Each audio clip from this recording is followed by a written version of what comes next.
Hi everyone, welcome. I am Lisa from Pink Holly Bush Designs, where we talk all things sewing and smocking. And today I have a tutorial for you on how to use your pleater to pleat woven fabric, because of course you need that for smocking. So before we delve into the tutorial though, if you are interested in smocking and just want some more information, or if you have been smocking but are looking for more resources, be sure to check out my Get Started Smocking video. I really lay everything out for you there, and I will link to it here and also put it down in the notes. Now, of course, smocking is embroidery done over pre-pleated fabric, so we need pleated fabric. So today, in today's tutorial, I am going to show you my tips and tricks for getting a really great result from your pleater. So let's delve into the tutorial. So I have things set up here to start pleating my fabric. I'm using my Sally Stanley pleater. I'm going to pleat 6 full space rows. I've threaded the needles with just basic quilting cotton thread. It's a little bit sturdier and thicker to let you pull up the pleats rather than using all-purpose. So I'm using hand quilting thread. I'm going to be pleating this just lightweight chambray. It's 100% cotton. So I have pressed it. I have not starched it. If I were pleating something lighter weight, a broadcloth or a batiste or a lawn, I would also starch it with spray starch, but I have not done that just because of the sturdiness and tight weave of the chambray. I'm hoping you can also see that I've drawn a line with my purple fabric marker, and that line I drew on the right side of the fabric, and I have drawn it all the way across the width of the fabric. And I will show you in a minute why I'm doing that. I also have over here just a pile of books, and that's just hopefully you can see them, there they are, but that is going to be supporting the rod as I pleat my fabric.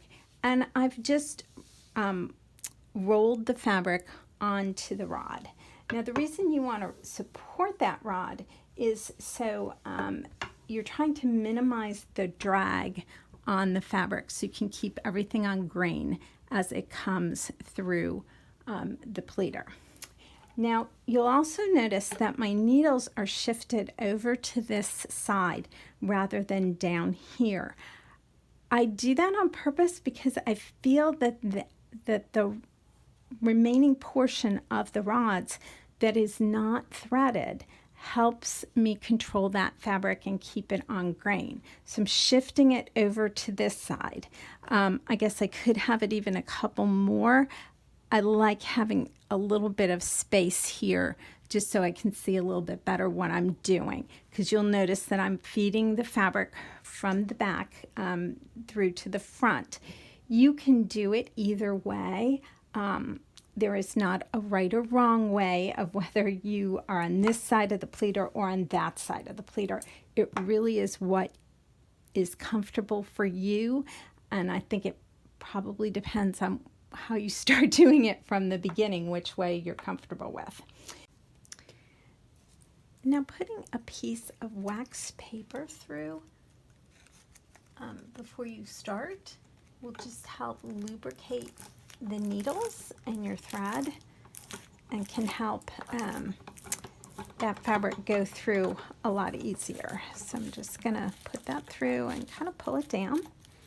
That also keeps these threads, as I'm putting the fabric through and getting started, that keeps the thread from coming out of the needles. So I'm now going to line my fabric up, and I'm putting it so that the raw edge is one full space from my first needle.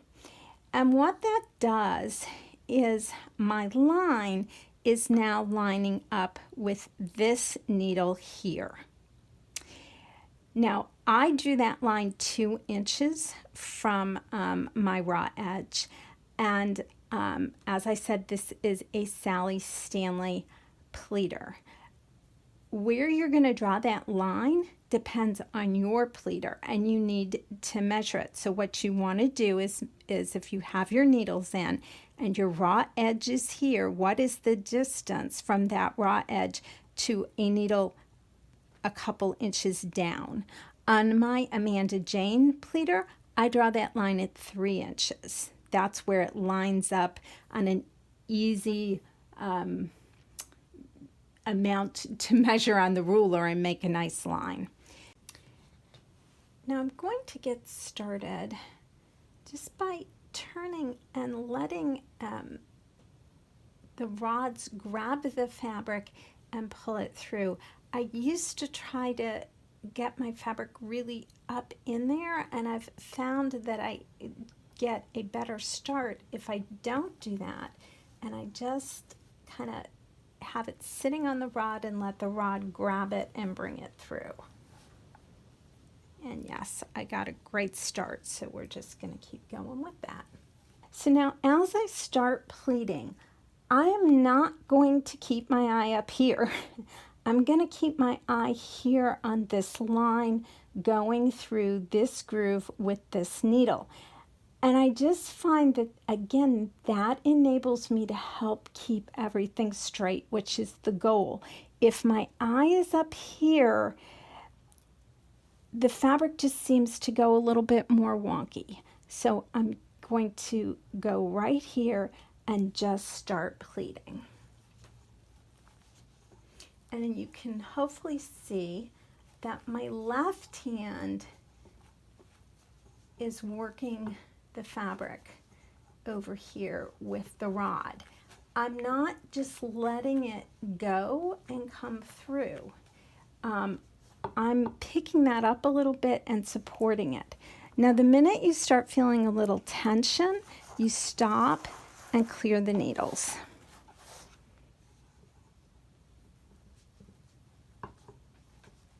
And then you just start going again. And it's just very slow. Just keep looking at that line coming through.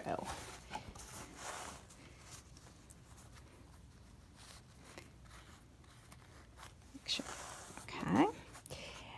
Now, if you're uncomfortable with the idea of drawing a line on the front of your fabric with a fabric marking pen, and I completely get that, just draw it on the back instead and feed the fabric through wrong side up. I know that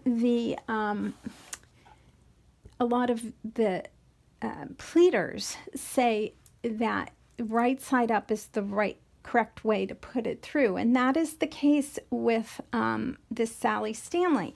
But if you look, it really is, I really can't tell a difference between what is supposed to be the right side and the wrong side. And that is the case with my Amanda Jane as well.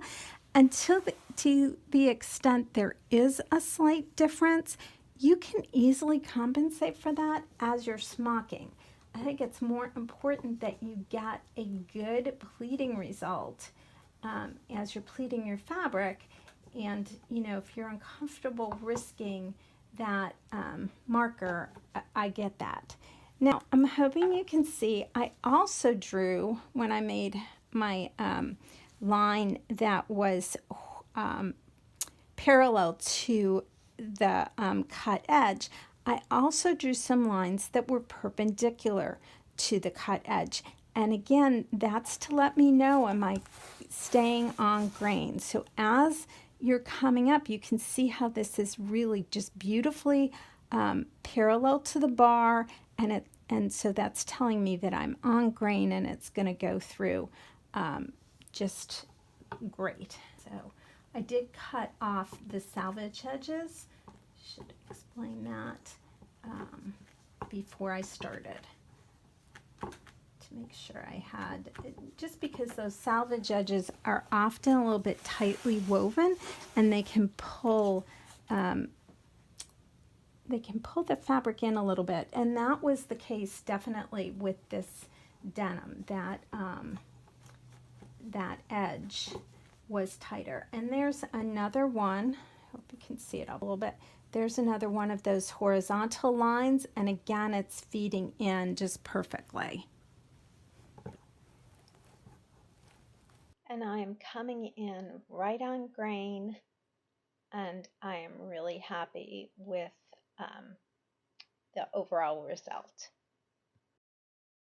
I hope that this video has been helpful with pleating your next woven fabric. Happy smocking!